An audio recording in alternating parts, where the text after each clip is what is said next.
Salah satu di antara metode Allah Subhanahu wa taala dalam memberikan penjelasan kepada kaum muslimin di zaman Nabi Muhammad sallallahu alaihi wasallam adalah menurunkan wahyu setelah adanya kejadian sebagai penjelasan atas kejadian tersebut. Sebagai contoh, ketika ada sahabat yang mengimami sholat, kemudian bacaannya keliru-keliru.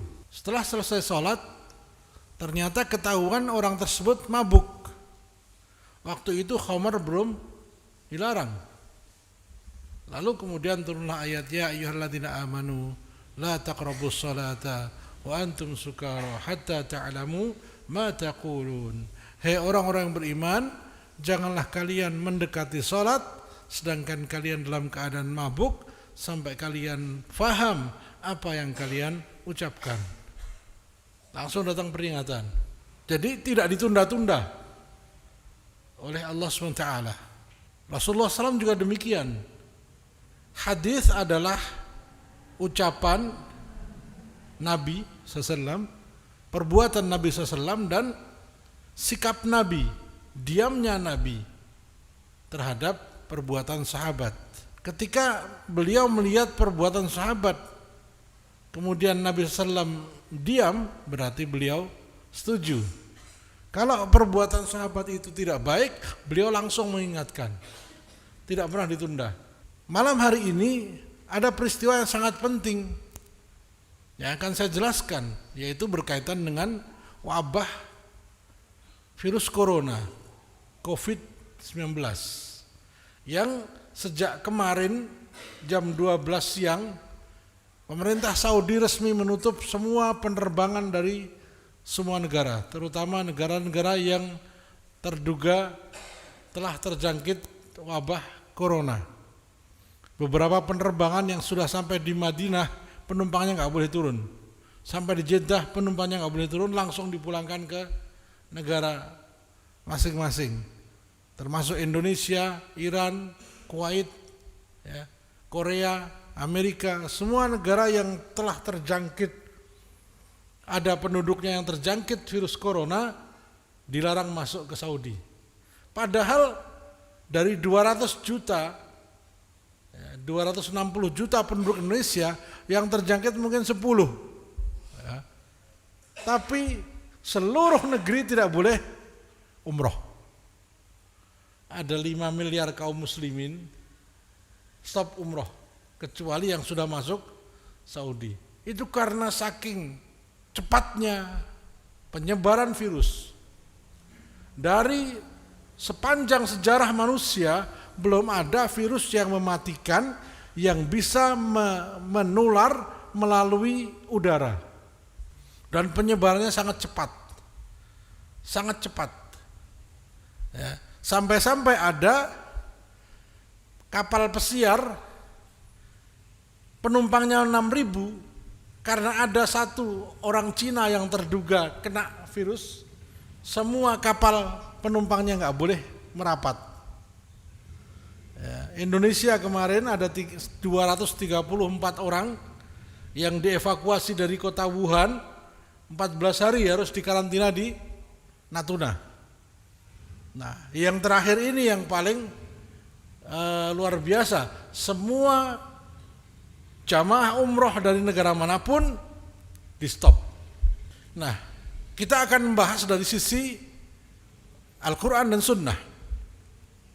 Ternyata Rasulullah SAW telah mensinyalir 14 abad yang lalu akan datang wabah-wabah seperti ini. Beliau tidak menyebutkan secara khusus, ya, namanya tidak, tapi beliau menyebutkan dalam sebuah hadis sahih, akan datang penyakit-penyakit yang belum pernah menjangkiti orang-orang sebelum mereka. Itu tanda akhir zaman. Penyakit yang sulit ditemukan obatnya, yang bentuknya wabah penyakit yang belum pernah terjadi selama ini. Jadi semakin mendekati kiamat, penyakitnya akan semakin banyak, wabahnya semakin meluas dan semakin sulit diobati. Ya, itu sudah disinari Nabi dalam hadis sahih. Tentara-tentara Allah di langit dan bumi. Nah, supaya match. Kenapa saya katakan corona itu tentara Allah? Kalau kita tidak membahas Al-Quran dan hadis, ya, tidak lengkap. Ya. Walillahi junudus samawati wal ard, wa kana Allahu azizan hakima. Dan milik Allah lah tentara-tentara langit dan bumi, dan dialah Allah maha perkasa lagi maha bijaksana. Al-Quran surah Al-Fatihah ayat 7. Jadi apa saja yang di langit dan di bumi, semua ciptaan Allah Subhanahu wa taala, Allah bisa menjadikannya sebagai tentara. Sebagaimana Allah menjadikan air, banjir menjadi tentara Allah memusnahkan umatnya Nabi Nuh yang tidak beriman. Allah jadikan api menyelamatkan Nabi Ibrahim alaihissalam. Allah jadikan hudhud penyebab hidayah masuk Islamnya Ratu Bilqis dan seluruh kerajaan Sabak. Jadikan tayran ababil, burung yang berbondong-bondong menghancurkan tentara Abraha dan seterusnya. Allah jadikan kantuk, makler gitu ya, menjadi penolong tentara mujahidin dalam waktu perang Badar. Ngantuk. Jadi tentara Allah berwujud ngantuk. Tadinya itu keder, takut. Pertama kali bertempur melawan musuh jumlahnya 3 kali lipat, timbul rasa khawatir, cemas, grogi. Seluruh pasukan 313 orang tertidur semua. Begitu dibangunkan oleh Allah SWT, tidak ada rasa takut lagi. Tentara Allah berwujud rasa takut. Tentara Allah berwujud kasihan. Istrinya Fir'aun, kasihan lihat bayi Musa nggak jadi dibunuh sama Fir'aun. Alam semesta merupakan bala tentara Allah Ta'ala. Langit, bumi, hewan, tumbuhan, angin, dan makhluk-makhluk lainnya juga pasukan yang siap mengemban apapun kehendak Sang Pencipta. Selain itu ada pula tentara Allah yang tak mampu disaksikan oleh mata, yaitu para jin dan malaikat yang Allah kehendaki menjadi tentaranya. Maksud dari tentara langit dan bumi adalah para penolong yang dijadikan Allah Ta'ala untuk menolong orang-orang mukmin dan mengadab orang-orang kafir. Jadi tujuan Allah menurunkan tentaranya dalam bentuk apapun. Bisa dalam bentuk angin, ya, angin. Rihan sarsaran fi yaumin yahsim mustamir. Kepada kaum Ad Allah turunkan angin topan, ya, selama sehari semalam. Akhirnya tumbanglah semua makhlukan itu. Seperti nahlim munqair, seperti pohon kurma yang tercabut dari akarnya. Allah turunkan, Allah kirim, arsalna. Kata arsala itu kan kami kirim, kami utus. Wa arsalna ilaihim at-tufan wal jarad wal qummal wad dafadi' wad dam ayatin mufassalat. Pada Bani Israel dan Fir'aun dikirimkan apa? Topan, serangga, ya belalang, ya segala macam, kumal, kutu. Wah, Bani Israel dikirimkan kutu, kodok, katak, darah. Ya. Itu semua tujuannya ada 2. Satu, mengadab kaum yang ingkar. Yang kedua, memilih orang-orang yang beriman. Maka dalam azab, dalam wabah ini, orang-orang yang terkena wabah corona dan ia memilih untuk tinggal di Wuhan atau di tempat wabah itu menjalar, ia bersabar karena pasrah kepada Allah dan ikhlas, ia mati syahid. Ya, mati syahid. Janji Allah SWT, janji Rasulullah SAW. Ya, tadi saya buka video, ada seorang mahasiswa Indonesia yang tidak terangkut pada waktu evakuasi hanya karena suhu tubuhnya 38. Jadi di Wuhan dan Cina sekarang itu jangan pernah pilek. Ya, suhunya naik dikit langsung dianggap kena virus corona. Padahal mungkin pilek biasa, akhirnya dicampur sama yang sakit, jadi sakit malahan. Nggak pakai masker itu bisa ditangkap polisi. saking takutnya. Ribuan malaikat di perang Badar, ya. Thumma anzalallahu sakinatahu ala rasulihi wa ala al-mu'minin wa anzala junudan lam tarawha wa 'adzaba alladhina kafaru wa dzalika jazaa'ul kafirin. Kemudian Allah menurunkan ketenangan as-sakinah kepada Rasulnya. Jadi hati yang tenang itu tentara Allah. Tentara Allah juga kemerungsung, ya, emosi di hati musuh itu juga tentara Allah, sehingga tidak perhitungan, kesombongan itu juga tentara Allah untuk menghancurkan musuh. Bataran wari'an nas, ya, sombong dan pamer kepada manusia, itu berangkatnya pasukan Quraisy. Sementara kaum muslimin, ya, dengan penuh tawadhu menurunkan ketenangan kepada Rasulnya dan kepada orang-orang yang beriman. Dan Allah menurunkan bala tentara yang kamu tiada melihatnya, malaikat, jumlahnya 3.000 kemudian 5.000. Dan Allah menimpakan bencana kepada orang-orang yang kafir, dan demikianlah pembalasan kepada orang-orang yang kafir. Sungguh, walaqad nasarakumullahu badri wa antum adillah fattaqullaha la'allakum tashkurun. Sungguh Allah telah menolong kamu dalam peperangan Badar, padahal kamu ketika itu adalah orang-orang yang lemah.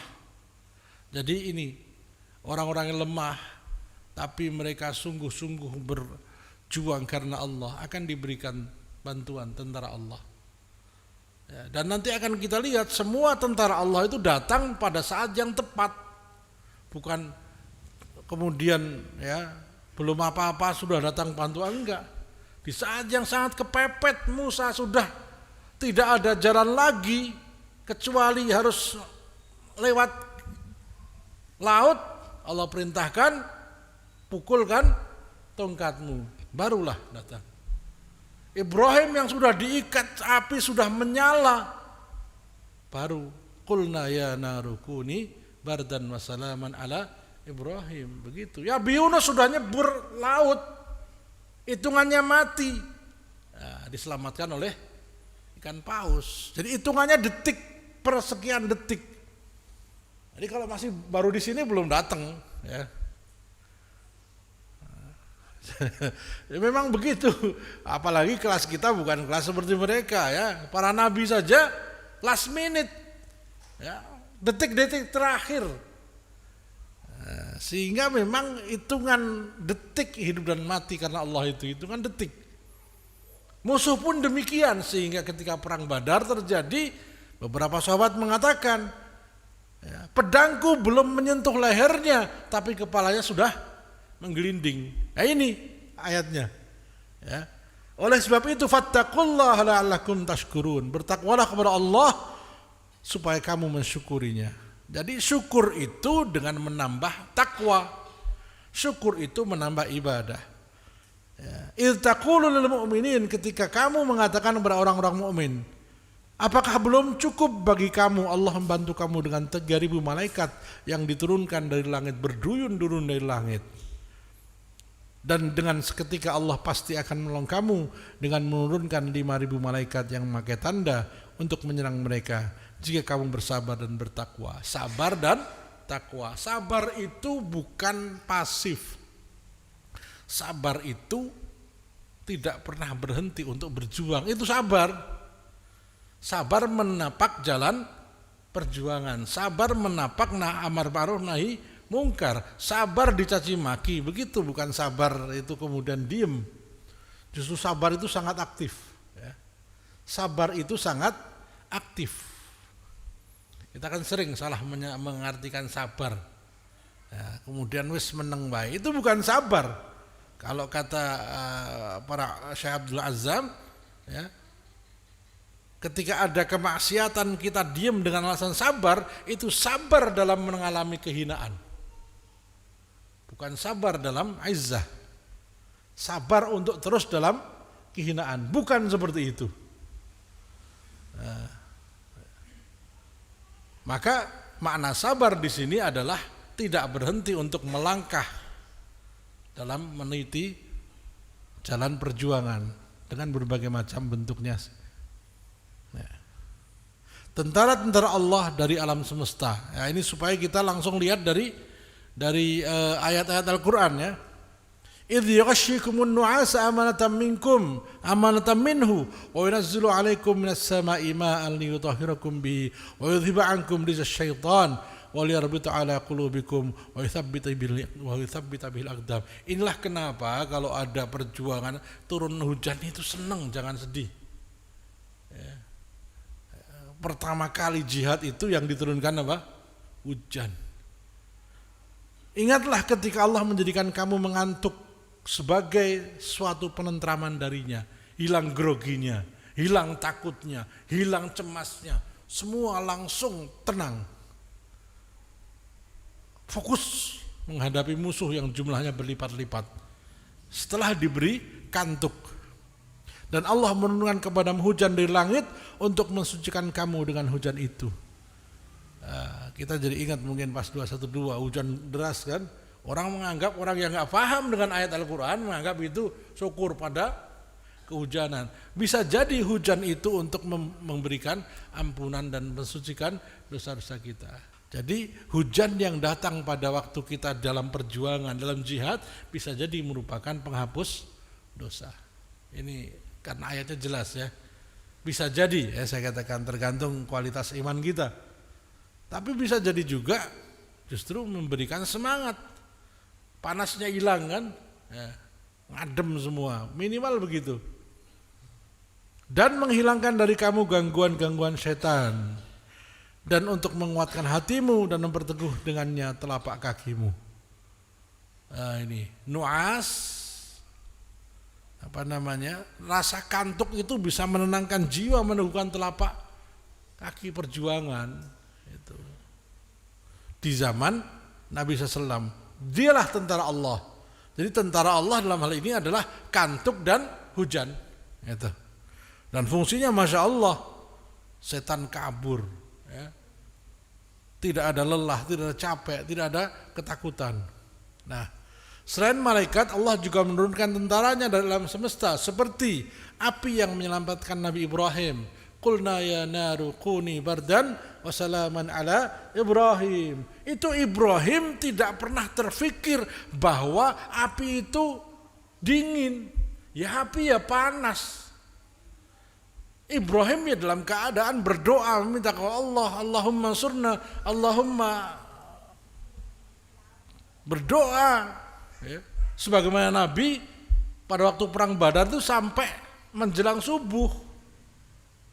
Abu Bakar Siddiq menemui beliau, cukup ya Rasulullah, engkau pasti dikabulkan doamu. Apa jawab Nabi?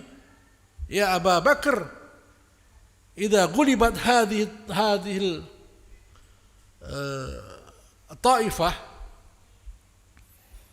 la yu'badillahu abadan. La yu'badallahu abadan. Kalau kelompok kecil ini kalah,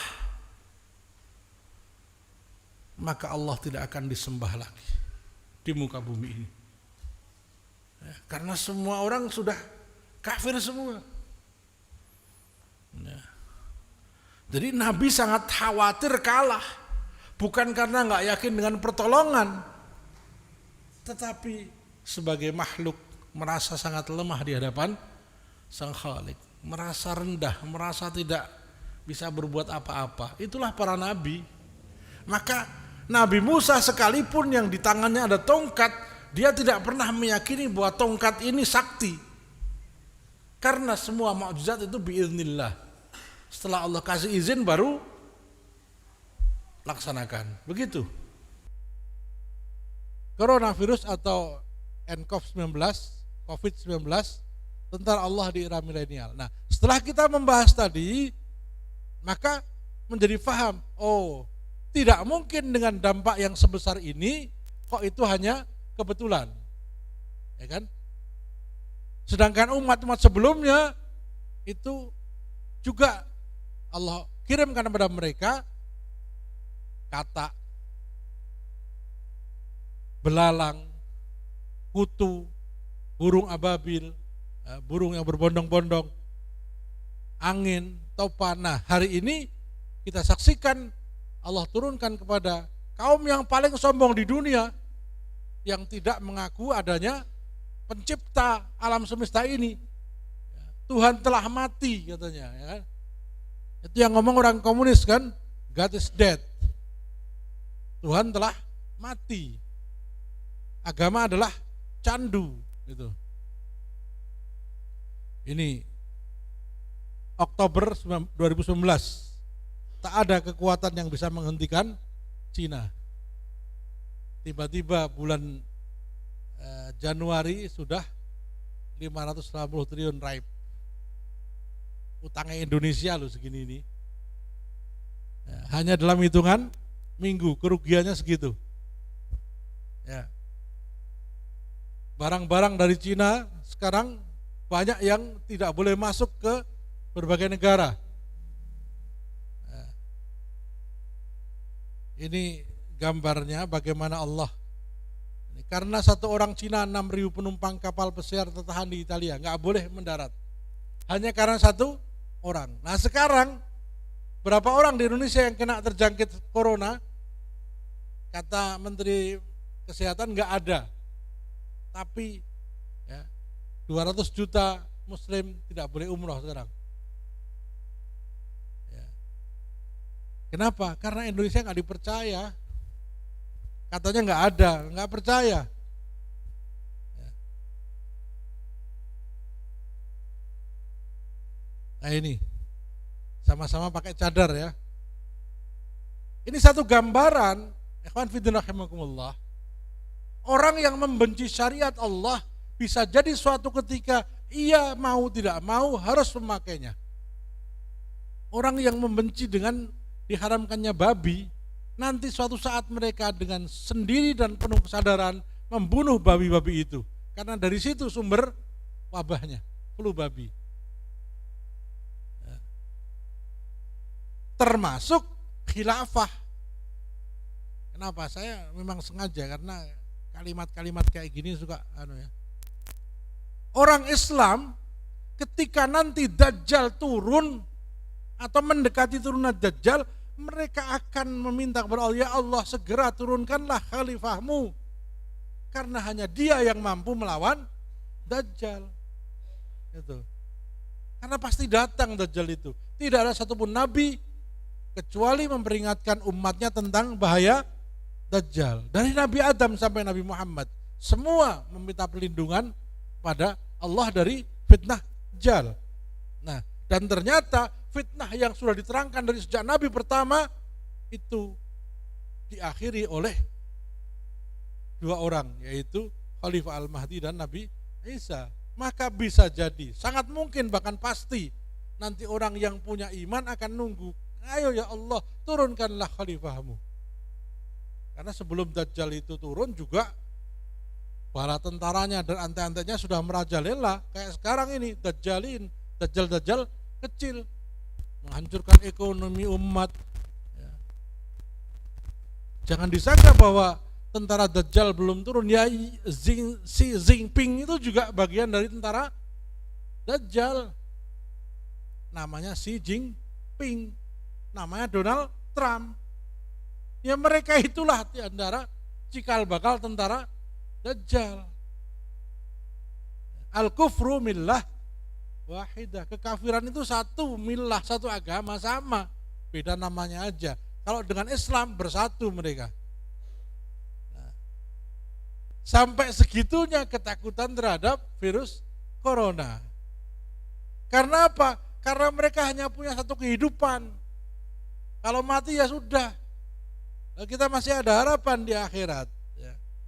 Itu sampai ya, pakai galon aqua, ada yang pakai plastik segala macam gitu ya. Coronavirus, AIDS, acquired immune deficiency syndrome atau penyakit kehilangan kekebalan tubuh, SARS, MERS, flu burung, Ebola dan sejenisnya, termasuk sebelumnya ada sipilis, raja singa dan sebelumnya dan seterusnya, sudah disampaikan oleh Nabi SAW sejak 14 abad yang lalu. Ini hadisnya. Sahabat Ibnu Umar bin Khattab radhiyallahu anhuma berkata, Rasulullah SAW menghadap ke arah kami dan bersabda, wahai sekalian muhajirin, ada 5 hal yang jika kalian terjatuh ke dalamnya, dan aku berlindung kepada Allah supaya kalian tidak menjumpainya. Maksudnya ada 5 hal, jika kalian terjatuh ke dalamnya maka akan muncul 5 hal. Ya. Ini saya sebutkan satu saja. Tidaklah zina merajalela pada satu kaum, satu bangsa, satu umat, sehingga dilakukan secara terang-terangan, kecuali akan tersebar di tengah-tengah mereka ta'un, wabah, dan penyakit-penyakit yang tidak pernah menjangkiti generasi sebelumnya. Generasi sebelum ini tahun 1900-an tidak mengenal yang namanya flu burung, flu babi, AIDS. AIDS itu baru dikenal ketika LGBT sudah mulai menjangkit. Pertama yang kena ada Rock Hudson, seorang artis, kemudian seorang pemain basket, saya lupa namanya itu, ya. Magic Johnson, ya. Magic Johnson baru terkenal ada penyakit AIDS, dan sampai hari ini sudah lebih 20 tahun belum ketemu obatnya. Gara-gara penyakit AIDS, seluruh tukang cukur harus mengganti siletnya. Ya, betul. Karena takut ketularan. Coba dulu belum ada AIDS kan sirat 1 buat orang banyak. Sekarang kalau sirat harus yang baru, suntikan yang baru. Kenapa? Karena penularan AIDS bisa lewat bekas sirat seseorang. Bekam hati-hati, ya. Itu. Belum ada obatnya. Kalau terjangkit AIDS, maka seluruh kekebalan tubuh hilang pelan-pelan. Kena sakit apapun dia tidak akan sembuh. Gatel ya sudah, luka ya sudah, luka terus sampai mati dia, lukanya ini nggak sembuh. Karena tidak ada kekebalan tubuh. Defisiensi sindrom, immune deficiency syndrome, penyakit kehilangan kekebalan tubuh. Ya. Nah sekarang AIDS itu matinya masih lama, bisa 10 tahun, bisa 20 tahun. Ini bisa cepat. Corona ini tahu-tahu jatuh di tengah jalan, seminggu kemudian mati. Di Cina itu suhunya 40 derajat sudah ketakutan. Padahal flu biasa. Karena saking takutnya. Sampai apartemen semua ditutup dari luar. Tidak boleh keluar. Supaya semua nggak keluar dilas pintunya. Pintu apartemen dilas, coba bayangkan.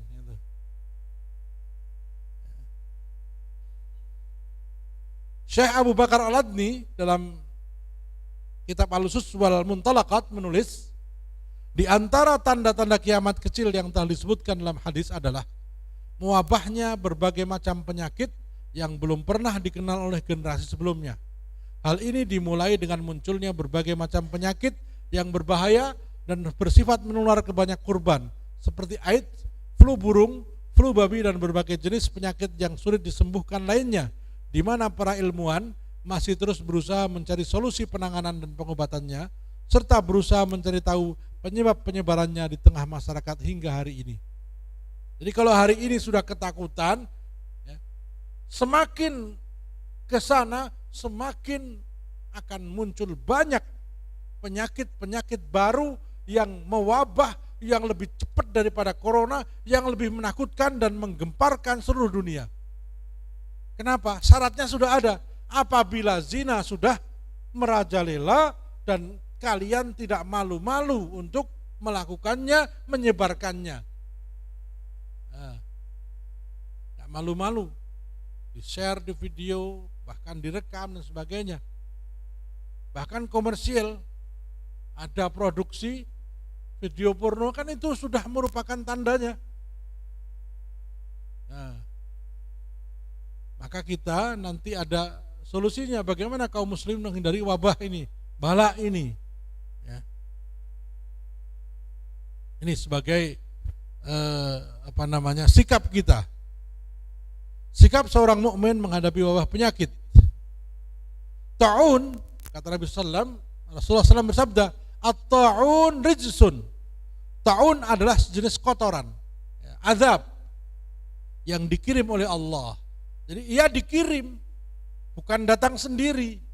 Corona itu dikirim, bukan datang sendiri. Kenapa? Syaratnya sudah ada. Tidaklah akan datang penyakit-penyakit yang menyeramkan, yang belum pernah terjadi pada kaum sebelum kalian, ya, kalau zina belum merebak kemana-mana, merajalela dan dilakukan dengan terang-terangan, disebarkan. Nah, sekarang sudah syarat itu sudah datang, maka tinggal datang penyakitnya. Sudah datang satu-satu dari mulai AIDS dan lain sebagainya. Akan semakin aneh nanti, semakin mengerikan. Na'udzubillahi min dzalik. Ya. Bisa dibayangkan generasi 100 tahun yang akan datang itu kira-kira penyakitnya apa gitu. Hari ini aja lewat udara sudah bisa menyebar, coba. Lewat udara. Ya kumu, kupiuk semprotake, semburake kena kabeh, coba. Begitu cepatnya. Kalau AIDS masih harus darah kena darah. Salaman nggak apa-apa. Salaman dengan orang AIDS itu nggak kena. Ganti baju tukeran nggak apa-apa. Tapi corona bisa kena. Berapa hari virus itu bisa nempel di benda mati? 5 hari. 5 hari. Jadi sapu tangan yang habis dipakai untuk ngelap keringat, kemudian kena tangan kita, masuk ke pori-pori, kena 5 hari. Ini yang saya baca, ya, mohon maaf kalau salah. Bayangkan kalau ini masuk Indonesia, dan Indonesia salah satu negara yang ya, WHO heran, kok tenang temen gitu loh. Tidak terdeteksi itu karena tidak ada atau karena nggak ada alat yang bisa mendeteksi. Itu yang paling bahaya, yang paling menakutkan. Nanti kalau naik pesawat, coba lihat orang-orang yang Cina itu rata-rata semua pakai masker. Yang kulitnya gelap kayak kita tuh nggak pakai masker, saking tenangi. Padahal pesawat yang digunakan untuk mengangkut turis Cina dari Bali sebanyak sekitar 230-an dibawa ke Cina, dikembalikan ke Cina, pesawat Garuda, sampai balik ke Bali, masukkan ke hanggar, disemprot disinfektan, ya, grounded dulu, tidak terbangkan dulu, dibersihkan pesawatnya loh, karena nggak bisa pakai masker ya, disemprot. Silakan baca, pesawatnya itu bisa menularkan, dikhawatirkan begitu, sampai di grounded dulu, dimasukkan ke hanggar, didisinfektan dulu sampai betul-betul tidak ada virusnya. Nah, ini hebatnya orang Islam, memang mereka tawakal kepada Allah dan mereka yakin kalau Allah tidak menghendaki sakit tidak akan sakit. Tapi ya ikhtiar dulu gitu ya. Maka itu jika kalian mendengar ada wabah tersebut di satu wilayah, janganlah kalian masuki wilayah tersebut, dan jika kalian sedang berada di wilayah yang terkena wabah tersebut, janganlah kalian mengungsi darinya. Jadi kalau sudah di dalam nggak boleh keluar, yang di luar nggak boleh masuk, kecuali untuk menolong. Nah, ini yang di dalam, janganlah kalian mengungsi darinya kecuali untuk menyelamatkan diri. Hadis riwayat Bukhari. Ya. Maksudnya kalau keluar menyelamatkan diri dan tidak menularkan kepada yang di luar. Nah, hari ini karena kemajuan teknologi kedokteran, maka ya, hal ini bisa dicegah. Keluar yang penting tidak menularkan, nggak apa-apa. Tapi bagaimana yang kemudian anaknya kena, padahal masih bayi, umurnya baru 3 tahun. Orang tuanya kena, padahal umurnya 80 tahun. Apa ditinggal? Padahal dia nggak kena. Maka ia memilih tinggal di tempat itu. Apa balasannya? Mari kita baca. Dari Aisyah radhiyallahu anha, beliau berkata, Rasulullah SAW pernah ditanya tentang wabah ta'un, sejenis kolera. Taun itu ada yang mengatakan kolera, ada yang mengatakan taun itu apapun wabah namanya taun, ya, istilah untuk wabah. Maka beliau menjawab bahwa itu adalah suatu azab yang Allah mengutusnya. Jadi ada kata Allah mengutus. Jadi kalau ditanya, corona ma huwa corona, kan itu kan. Corona adalah virus yang Allah utus. Allah utus kepada bangsa Cina di kota Wuhan, begitu. Jadi bukan bergerak sendiri. Maka beliau menjawab bahwa itu adalah suatu azab yang Allah mengutusnya untuk menimpa kepada seorang yang Allah kehendaki. Allah menjadikannya sebagai rahmat bagi orang-orang mukmin. Wabah kok rahmat, kematian kok rahmat, ini jelasnya. Tidaklah bagi seorang yang tertimpa taun, kemudian ia berdiam diri di wilayah itu dengan sabar, dan ia menyadari bahwa taun itu tidak akan menimpa kecuali telah ditetapkan Allah, kecuali ia memperoleh pahala bagaikan orang mati syahid. Jadi yang anaknya kena corona kemudian ia menjaga, ada dua yang penting. Satu, ikhlas dan sabar. Yang kedua, iman bahwa yang menyebabkan sakit bukan corona. Allah berikan sakit maka sakit, Allah tidak berikan sakit maka tidak akan sakit. Itu. Terus kemudian apa? Ikhtiar dengan cara nutup. Ini ikhtiarnya begitu. Karena yang namanya tawakal itu ontanya diikat dulu yang kuat baru tawakal. Ya. Saking tawakalnya gemboke limo. Begitu. Ya, apa namanya? Kontaknya digembok, rujine digembok. Ya. Itu bukan berarti enggak, itu justru tawakal karena sudah maksimal gitu loh. Bukan kemudian tawakal itu sudahlah biarkan, bukan begitu. Jadi segala hal yang diperintahkan oleh dokter untuk kita lakukan, tetapi tetap dengan keyakinan. Kalau Allah menghendaki sakit, maka kita akan sakit. Kalau Allah tidak menghendaki, tidak akan sakit. Nah, ternyata sakit, kemudian mati syahid. Alangkah indahnya mati syahid sekeluarga. Nah, tapi ya hari-hari menuju kematian ini yang Masya Allah ya, bisa dibayangkan ya. Tapi insya Allah ya, ini barangkali ini cara Allah untuk mengambil kaum muslimin di sana mati syahid. Maka penjelasan seperti penting. Suatu ketika mungkin ada wabah, ada apa namanya wabah penyakit atau ada bencana alam, ya, maka orang-orang yang muslim yang tertimpa bencana dan wabah itu, asalkan dia sabar, ikhlas, dia bertobat kepada Allah, dia tawakal, mati dalam keadaan syahid. Ya, enggak sama dengan matinya orang kafir. Ini wattaqu fitnatan la tusibanna alladziina dzalamu minkum khassah wa'lamu annallaha syadidul iqab, dan peliharalah dirimu dari azab yang tidak khusus menimpa orang-orang yang zalim saja di antara kamu. Jadi azab itu enggak pilih-pilih, langsung datang kena semua, tapi ada dua tujuan: mengazab kaum kafir, memberikan rahmat bagi orang mukmin.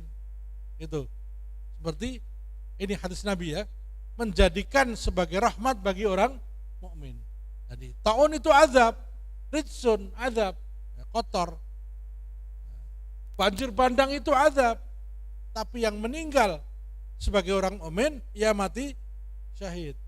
Gitu. Kolera dan sebagainya, itu begitu. Jadi bersyukurlah ya, kita yang kemudian masih sehat walafiat. Tapi kalau kemudian Allah pilih dalam suatu bencana karena memang Allah kehendaki begitu, kemudian kita ikhlas dan sabar, insya Allah ya, matinya berbeda. Ada yang diselamatkan dengan cara dimatikan.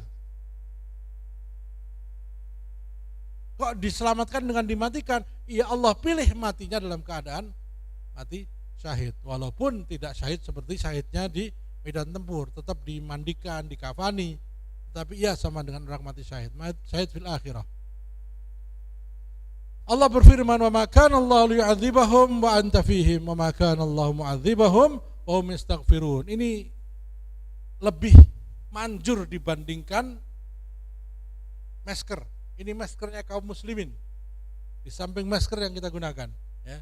Dan Allah sekali-kali tidak akan mengadab mereka kaum muslimin wa anta fihim, sedangkan kamu Muhammad ada bersama mereka. Jadi Nabi Muhammad selagi masih bersama dengan sahabat, Allah tidak akan azab sahabat, ya. Janji Allah. Lalu yang kedua, wa ma kana Allah mu'adzibahum wa hum yastaghfirun. Dan Allah tidak akan mengadab kaum muslimin sedangkan mereka terus beristighfar, ya. Dari Abu Hurairah radhiyallahu anhu, beliau berkata, di antara kalian terdapat dua pengaman dari azab, dari wabah, dari cobaan, dari bala. Yang satu sudah meninggalkan kalian, Rasulullah Muhammad sallallahu alaihi wasallam, sedang satunya lagi akan tetap ada hingga hari kiamat. Hadis sahih. Apa itu? Istighfar, taubat. Maka ketika datang ujian, cobaan, apalagi wabah, perbanyak istighfar, perbanyak taubat kepada Allah. Taubat yang paling sederhana adalah astagfirullah, astagfirullahaladzim, ya. Istighfar itu taubat yang paling sederhana, pengakuan atas dosa-dosa kita, kemudian minta ampun, itu taubat. Yang kedua apa? Berhenti dari maksiat. Yang ketiga apa? Berjanji tidak akan mengulangi. Yang keempat, menyesal. Jadi taubat itu gitu. Taubat dengan mulut istighfar, kemudian menyesal, kemudian berhenti dari maksiatnya, kemudian berjanji tidak akan mengulangi. Itulah taubatan nasuha. Tapi diawali dengan istighfar dan menyadari kesalahan, menyesal. Sahabat Ibnu Abbas radhiyallahu anhu menjelaskan, di antara para sahabat terdapat dua pengaman, Nabi Muhammad dan istighfar. Nabi SAW telah meninggalkan kita dan yang tinggal hanya istighfar. Jadi, ya, sambil kita juga kalau seandainya wabah itu sampai ke sini, karena bukan tidak mungkin, ya, maka ya perbanyak istighfar, karena akan menggugurkan dosa kita, juga menjadi pengaman, ya. Doa agar terhindar dari wabah penyakit, ya. Allahumma inni a'udzubika minal barasi wal jununi wal judzami wa min sayyi'il asqam, wal judzami wa min sayyi'il asqam. Sayyi'il asqam ini, ya, rupanya sayyi'il asqam, penyakit-penyakit yang mengerikan, adalah tanda hari kiamat sudah dekat. Sebagai balasan atas tersebar merajalelanya zina dan maksiat. Khamr sudah menjadi kebiasaan lagi seperti dulu, dihalalkan. Hura-hura musik, Masya Allah, ini datangnya dari situ. Maka kalau istighfar, bertobat, berhentilah itu wabah. Seorang dokter, pakar peneliti dari Amerika mengatakan, wabah corona tidak bisa dihentikan kecuali oleh Tuhan. Kata dia Tuhan, ya. Karena dia bukan orang muslim. Hanya Tuhan yang bisa menghentikan wabah corona, kata dia. Hanya Allah. Kalau AIDS saja tidak ada obatnya sampai hari ini, nggak tahu corona entah ada entah enggak, ya. Mungkin ada, mungkin tidak, mudah-mudahan ada. Tapi obat yang paling akan menghentikan semua wabah adalah taubat. Taubatan nasuha. Nah ini. Jadi sebenarnya Allah sedang mengirimkan pesan pada kita bahwa datangnya penyakit-penyakit yang tidak pernah ada sebelumnya, tanda bahwa Allah sudah menyaksikan perbuatan-perbuatan keji sudah merajalela dan tanpa malu-malu dilakukan, bahkan disebarluaskan. Itu. Ya. A'udzubillahi min dzalik. Dan kita sudah tahu, bahkan LGBT sekarang sudah minta hak asasinya, ya, hak asasi manusia, pelindungan terhadap seks menyimpang. Sekarang sudah nggak malu-malu lagi. Ya. Berita di mana-mana tentang penyimpangan seksual. Beberapa hari yang lalu saya baca di Tasik kalau nggak salah ada 60 pasangan remaja laki-laki usia SMA melakukan pesta seks, coba. Laki-laki dengan laki-laki, kalau nggak Majalengka, Tasikmalaya, 60 pasang pesta homo. Bekasi ada sekitar 5.000 penderita AIDS di Bekasi, nggak tahu di Solo. Sudah seperti itu Indonesia. Maka yang penyebab munculnya corona sudah ada di Indonesia. Apa itu? Merebaknya zina dan perbuatan-perbuatan keji lainnya. Maka akan datang. Nah, tinggal bagaimana kita mau istighfar atau tidak. Maka penolakannya adalah memperbanyak istighfar, dan tidaklah Allah akan mengadab kalian sedangkan kalian terus beristighfar kepada Allah. Ini janji Allah Subhanahu wa taala. Minimal kita dan keluarga kita dihindarkan. Ya. Demikian sebagai penutup, ya, marilah kita senantiasa menjadikan peringatan Allah ini sebagai satu hal untuk membuat kita segera kembali kepada Allah. Fafirru ilallah, berlarilah menuju Allah. Karena mungkin tidak ada hari esok yang panjang buat kita. Seminggu bisa mati orang kena apa? Corona itu. Rasulullah SAW sabda, la adwa wala tairata. Tidak ada yang namanya penyakit menular